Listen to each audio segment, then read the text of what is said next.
Apa kata beliau? Kecukupan dari Allah telah Allah berikan kepadamu tanpa kamu capek. Tapi ingat, al-ishtighal wa ta'bu kulluha fil fudur. Apa yang merasa hidupnya cukup tanpa bergantung kepada yang maha cukup, siapa itu? Allah. Iftaqara min haitsu istaghna. Dia saat itu menjadi miskin, mentalnya miskin, padahal dia dalam keadaan berkecukupan. Coba orang yang ridho itu la yas'al, adalah orang yang tidak banyak bertanya dan meminta-minta, baik kepada Allah apalagi kepada makhluk. As-sukun ila madmunil haq, merasa tenang, diam, kalem, ifah terhadap jaminan Allah Ta'ala.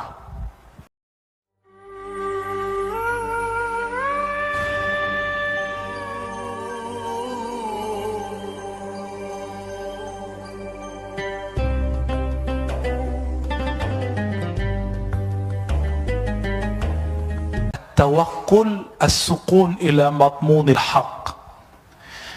Hei orang-orang yang tawakal, jika benar engkau bertawakal, maka jangan banyak ngomong, tapi as-sukun ila madmunil haq, merasa tenang, diam, kalem, ifah terhadap jaminan Allah Ta'ala. Ini yang jomblo-jomblo, takut nggak masalah jodoh? Serius. Masalah nafkah, jodoh mungkin nggak takut, tapi nafkah takut. Udah tenang aja, jalani aja hidupnya, ya. Kenapa? Dulu semua yang sudah menikah ini juga takut dulu waktu mau menikah. Wah, gimana cara ngidupin anak-anak nih, ya. Makan sendiri aja susah. Dia lupa rumusnya. Allah itu memberi, itu seberapa banyak orang tuh ngeluarin, bahkan lebih. Banyak pengeluaran, banyak pemberian. Itu selalu begitu. Coba, dulu waktu sendiri gajinya 500.000. Pas punya istri 2,5 juta. Punya anak 5 juta. Punya anak lagi 7 juta. Belum punya anak lagi, udah 50 juta. Banyak yang begitu. Bahkan lebih dari itu.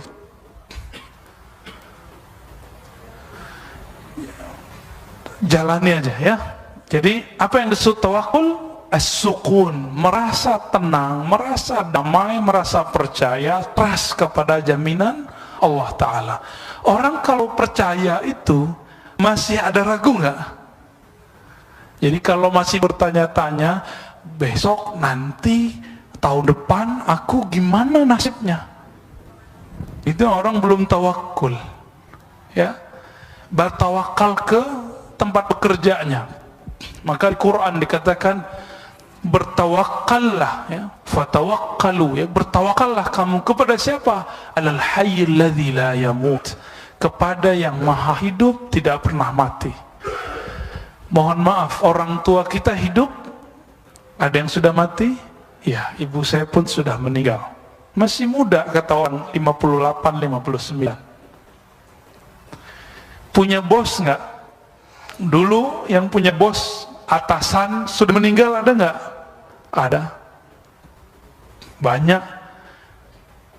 Bergantung ke bos, meninggal. Bergantung ke perusahaan, perusahaan ada yang hancur, ya. Dulu siapa sangka, namanya dulu apa, kalau perusahaan-perusahaan minyak yang ada di Sumatera, Kalimantan itu apa, Caltek, ya, berubah jadi Chevron. Siapa sangka Chevron sekarang mau angkat kaki? Siapa sangka, Pak? Orang mengira dia akan enak terus, tapi belum tentu. Begitu juga sebagian orang mengira dia susah terus, belum tentu. Coba tahu orang-orang yang hebat hari ini dan jadi hina. Orang-orang yang hina hari ini dia menjadi hebat. Siapa tahu anak-anak yang dibully di sekolah-sekolah hari ini dia jadi pemimpin-pemimpin yang hebat. Jadi ustadz-ustadz yang berkarisma, ustadz-ustadz yang tidak takut dicaci, tidak melayang jika dipuji. Nanti akan ketemu orang-orang begitu. Kalimat beliau yang kedua, sebenarnya penjelasan ini banyak. Kita lanjut aja ya. Ada makom tawakal, ada makom setelah itu namanya ridha. Kita sering baca raditu billahi rabbah. Makom itu Bapak Ibu Saudara makan Allah, itu mirip dengan stasiun rohani. Kayak stasiun kereta lewat, nanti dia balik lagi. Gitu terus, dimuter. Tapi perasaan pertama melewati satu stasiun beda nggak dan yang kedua? Beda. Waktu berangkat ke suatu tempat terasa lama nggak? Waktu balik terasa cepat. Kira-kira begitulah pengalaman orang rohani. Begitu terus Pak, begitu terus. Dulu waktu kita mikir masuk SMP, lalu SMA, rasanya lama sekali 6 tahun. Ternyata ada yang udah selesai S2, ada yang selesai 1, ada yang selesai S3. Diingat cukup dengan 1 detik, langsung ingat semua. Kalau perlu ada sekolah lagi, kira-kira begitu, sebagai sebagian orang. Apa kata beliau? Ar-radhi, orang yang ridho itu la yas'al, adalah orang yang tidak banyak bertanya dan meminta-minta, baik kepada Allah apalagi kepada makhluk. Masa ridho kepada rezeki Allah, tidak minta kepada Allah tapi minta ke makhluk? Ada nggak orang begitu? Kurang doanya tapi minta ke makhluk. Imam Ibn Athaillah mengatakan, doa'uka, kadang-kadang kamu berdoa tapi kamu menuduhnya. Menuduhnya apa? Dia lupa untuk memberimu. Menuduhnya bahwa dia terlambat untuk memberikan hajatmu. Kadang-kadang kita doa begitu, benar gak? Itu menuduh. Doa begini gak lebih afdal dari zikir. Sebaiknya stop dulu doanya, zikir dibanyakin. Udah bagus zikirnya baru doa lagi. Apa kata beliau? Kata beliau berikutnya, walaysa min syartir ridha al-mubalaghatu fi du'a. Syarat orang ridha, orang tawakal itu bukan banyak doa. Banyak apa? Banyak usaha dan tidak meminta-minta kepada makhluk Allah. Ini yang disebut iffah. Ya. Lalu beliau mengatakan, hasbuka minad dunya suhbatu faqirin wa khidmatu waliyin. Mau tahu perbendaharaan akhirat yang ada di dunia? Mau tahu? Cuma 2. 1, fakir. Fakir di sini bukan miskin. Fakir di sini orang yang hatinya merasa butuh kepada Allah. Istilah fakir digunakan di kitab ini untuk menyebut sufi. Untuk menyebut siapa? Jadi hasbuka minad dunya suhbatus sufi. Itu maknanya. Cukuplah kamu di dunia, kamu bersahabat dengan permata-permata akhirat. Siapa itu? Sufi. Sufi itu mewarisi khusyuknya Nabi. Ahli fikih mewarisi hukum Islamnya Nabi. Ahli akidah mewarisi imannya Nabi. Orang yang mewarisi 3-3 itu semua disebut dia imam. Disebut dia imam. Kalau enggak belum nyampe imam. Ya, bro amam di depan ya. Lalu dikatakan wa khidmatu waliyin, permata kedua adalah wali-wali Allah, kekasih-kekasih Allah. Ciri-ciri kekasih apa? Ingat selalu yang dikasihinya. Maka ciri-ciri wali, kalbunya, lisannya tidak putus menyebut nama Sang Maha Kekasih, Allah Ta'ala, lalu Rasulnya Sallallahu Alaihi Wasallam, lalu pengikut Rasulnya sahabat radhiyallahu ta'ala anhum, lalu pengikut sahabatnya. Ini yang disebut menyebut sanad keilmuan. Oleh karena itu ulama salafus saleh mengatakan, zikrul salihin tazilur rahmah. Menyebut nama guru-gurumu yang saleh yang terdahulu adalah bagian dari rahmat. Tanzilur rahmah, rahmat turun. Itu sebabnya orang-orang yang tidak mau berguru, yang gengsi berguru, rahmat kurang bercucuran dari lisannya, wajahnya jauh dari kasih sayang. Kalimat-kalimat yang muncul dari mulutnya ini, kalimat-kalimat yang tidak mewarisi rahmatnya Rasulullah Sallallahu Alaihi Wasallam. Satu kali Rasulullah menangis ketika anaknya Ibrahim wafat. Beliau nangis. Ternyata Rasulullah itu manusia, bukan. Tapi nggak perlu bilang rembes, ya, nggak perlu bilang dia nyolong. Ya, untungnya dia sudah minta maaf, ya. Kalau nggak kita debat habis-habisan. Masa Allah biarkan seorang nabi, penghulu alam semesta, tapi Allah jaga seorang nabi Bani Israel bernama Nabi Musa. Dijaga nggak Nabi Musa ketika dihanyutkan? Dijaga nggak? Rembes nggak? Enggak. Sesat nggak? Enggak. Maka mustahil seorang Nabi Muhammad itu kemudian terlantar nasibnya. Mustahil. Maka orang-orang yang mengatakan itu wajib tobat kepada Allah Ta'ala, minta maaf kepada Rasulullah. Gak perlu minta maaf ke umat Islam, gak perlu minta maaf ke kita. Minta maafnya kepada Allah dan Rasulullah SAW. Dia wajib banyak salawat, gak kurang dari 1000 dia salawat itu. Kalau kurang dari 1000, gimana dia menebus cintanya ke Rasulullah SAW?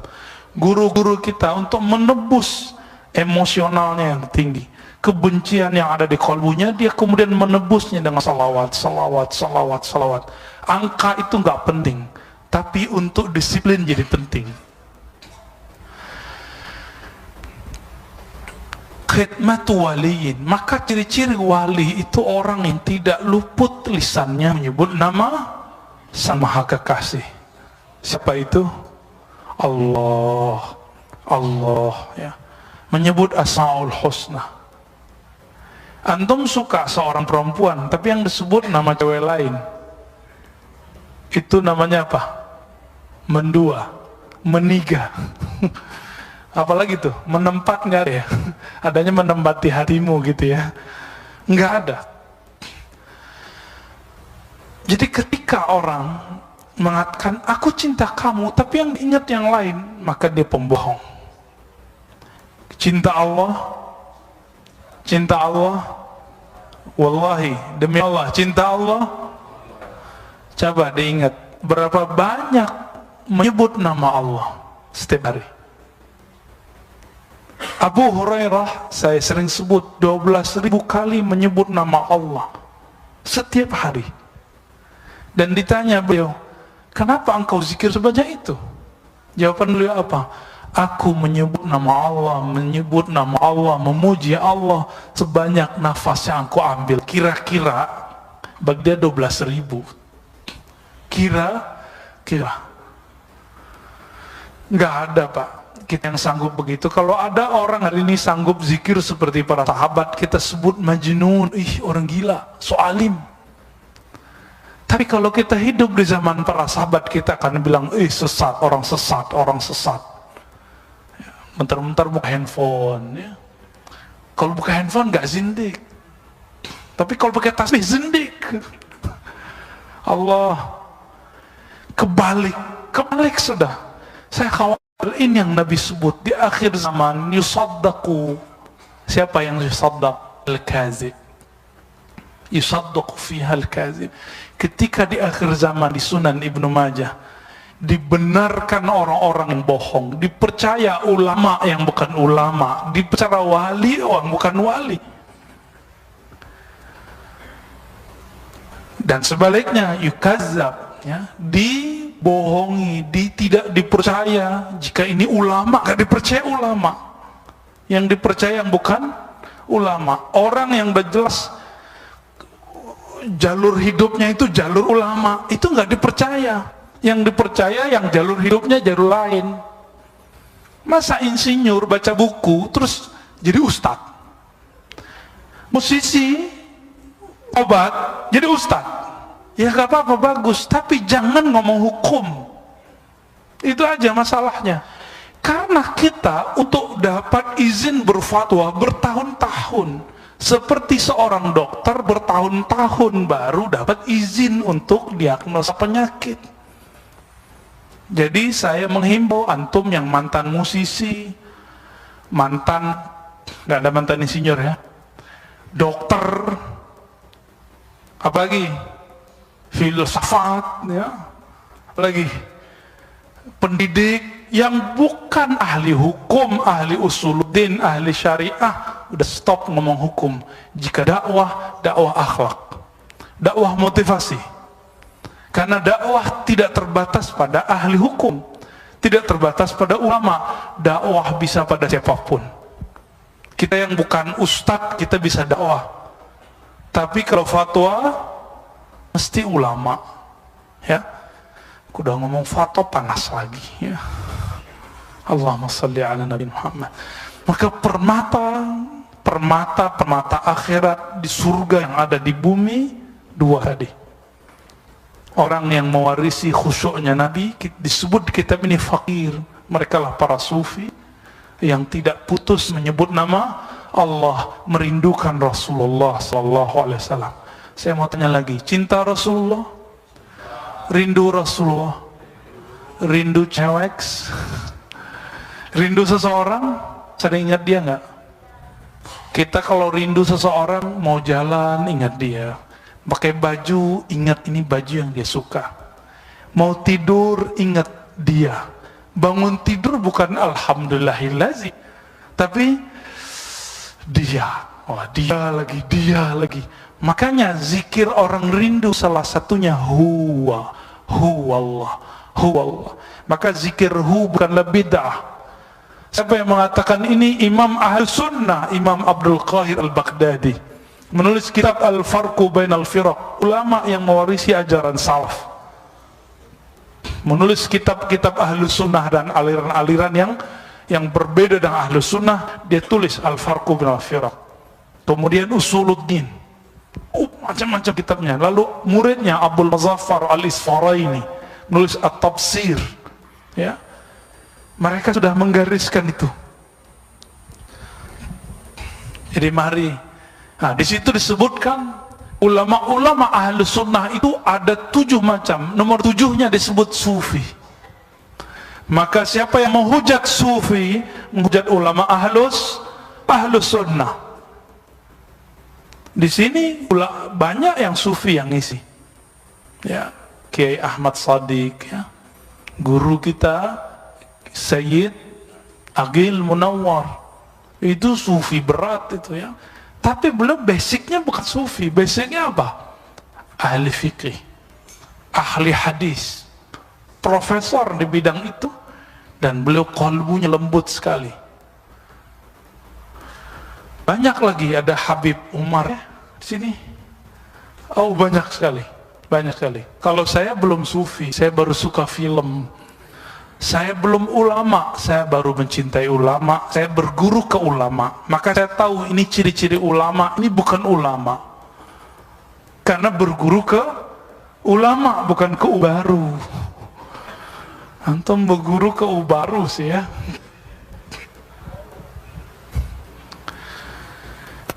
Jadi permata dunia, sufi, wali Allah. Ya. Guru kami Syekh Hasan itu mengatakan, kalau ulama misalnya ahli fikih, ahli akidah bukan wali, siapa lagi walinya? Berarti si wali itu nggak mesti yang jalan di atas air, nggak mesti kalau jalan duluan nyampe, nggak mesti. Kalau begitu juga nggak apa-apa. Itu disebut karamatul aulia. Tapi karamat terbagi 2. Ada karamat yang kubra, yang tinggi, yang besar. Ada karamat yang sughra, yang kecil. Karamat yang kecil itu contohnya yang tadi, jalan di atas air, terbang, apalagi ya, menghilang, sholat di Mekah, itu biasa Pak. Karamat hakiki yang kubra adalah innalladzina qalu rabbunallah summa istaqamu. Karamat tertinggi adalah al-istiqamah. Sudah punya istiqamah belum? Antum punya keramat. Udah punya istiqamah? Antum keramat sudah ya. Yang udah istiqamah tawitir, antum punya keramat. Yang sudah istiqamah jamaah, antum keramat. Siapa yang ngomong gini? Guru ulama-ulama ahli qiraat.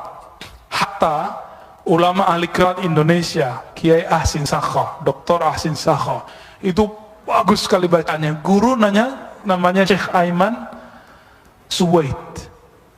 Beliau punya guru namanya Yunus Sud di Syam, sekampung dengan orang ini, pewaris-pewaris ilmu ini. Apa kata beliau?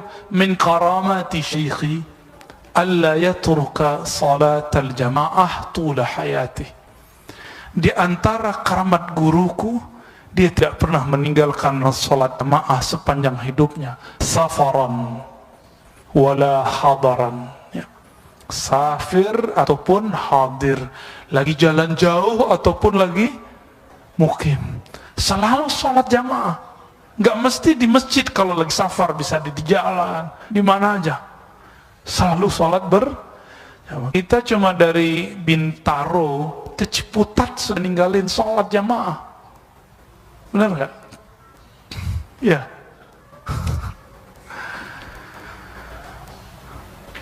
Jadi teman-teman semua, nah ini permata ya. Imam Ibrahim Al-Qassar juga mengatakan, petuah beliau yang berikut, al-absar qawiyah wal basair dha'ifah.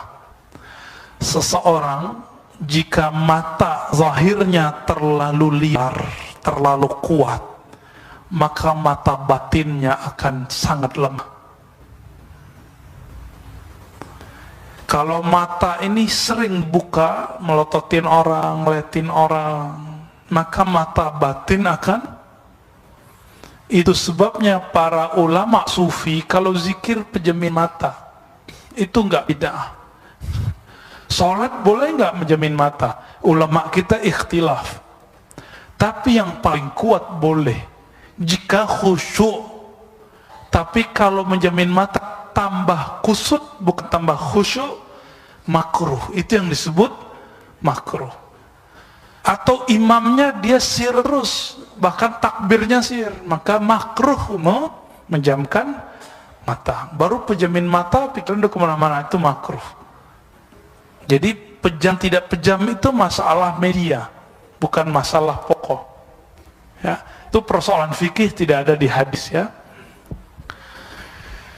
Jadi gimana mereka berzikir? Maka coba lihat, pandang itu guru-guru ahli qalbu itu, kalau zikir dia pasti pejam mata.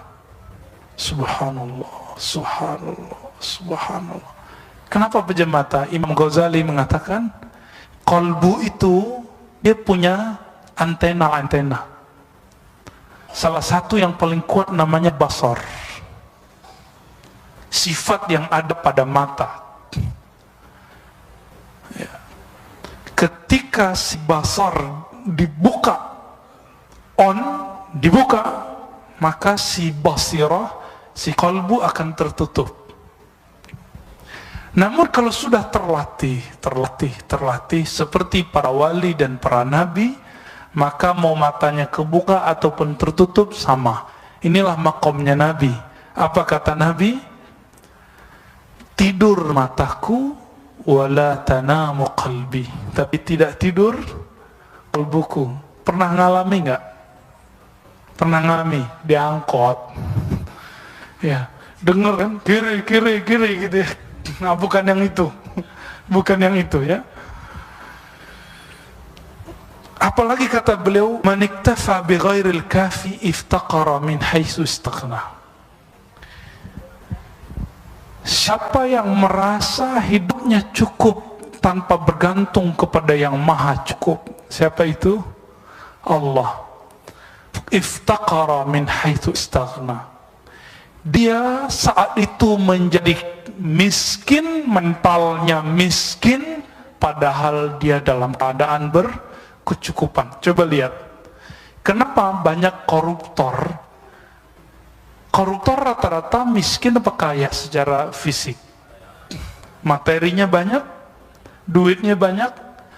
Yang lagi rame di sosmed, di berita, Setnov yang pura-pura nabrak tiang listrik, itu rumahnya 600 M, Pak. Gaji antum berapa tahun tuh? Ya, mungkin mati hidup lagi gitu baru bisa, ya.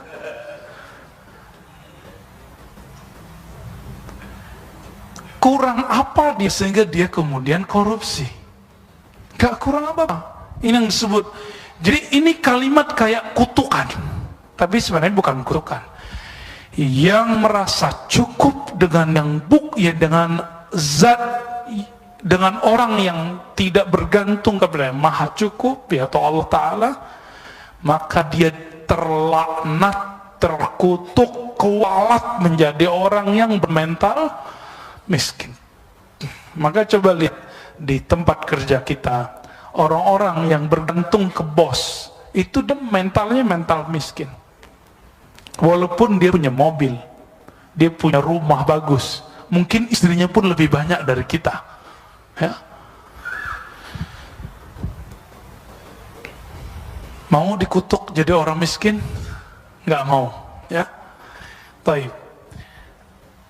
Al-kifayat tasilu ilaika bila ta'bin wal ishtighal wa ta'b kulluha fil fudul. Apa kata beliau?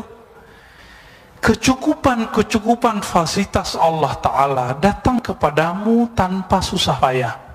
Coba, perlukah kita menghimbau oksigen? Hei oksigen, datang dong, aku mau menghirup nih, gitu. Perlu nggak? Nggak perlu. Tapi dia datang tanpa kita susah mengambilnya.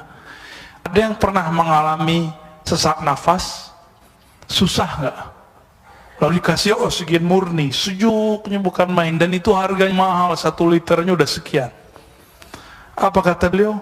Kecukupan dari Allah telah Allah berikan kepadamu tanpa kamu capek. Tapi ingat, al-ishtighal wa ta'bu kulluha fil fudur. Justru orang akan kelelahan ketika dia mengejar kelebihan, duit yang banyak, harta yang banyak, rumah yang banyak. Benar nggak? Kita berangkat pagi, sama saya juga begitu kalau ngajar. Berangkat pagi, pulang sore dari kampus, dari kantor, ya kan? Dari tempat bekerja. Berangkat pagi macet, pulang juga macet. Karena emang hidup sudah begini, gak usah sesali lagi macet itu, nikmati aja. Yang disebut sohbatu faqirin, bersahabat dengan orang yang berakhlak seperti akhlak Rasulullah Sallallahu Alaihi Wasallam. Suatu kali ketika sahabat Nabi kena angin, lalu dia hujan, dasar angin apa gitu yang dijemputnya. Apa kata Rasulullah? Tasubur rih fa innaha ma'murah. Jangan kamu mencaci maki angin. Kenapa? Dia perintah oleh Allah. Jangan sesali macet, kan pilihan hidup kita. Jangan sesali lelah, kan pilihan hidup kita. Orang kalau sadar dia memilih, dia nggak lelah. Tapi kalau dia nggak sadar dia memilih, dia akan lelah setiap saat. Jadi benar ya, kita itu cari capek nggak? Imam Al-Antaqi, istrinya banyak, Pak. Terus dibacakan ayat kepada beliau, innama amwalukum wa auladukum fitnah, surat At-Taghabun. Beliau nangis dan mengatakan, ya Rabb, engkau mengatakan anakmu, hartamu adalah ujian yang melelahkanmu, fitnah.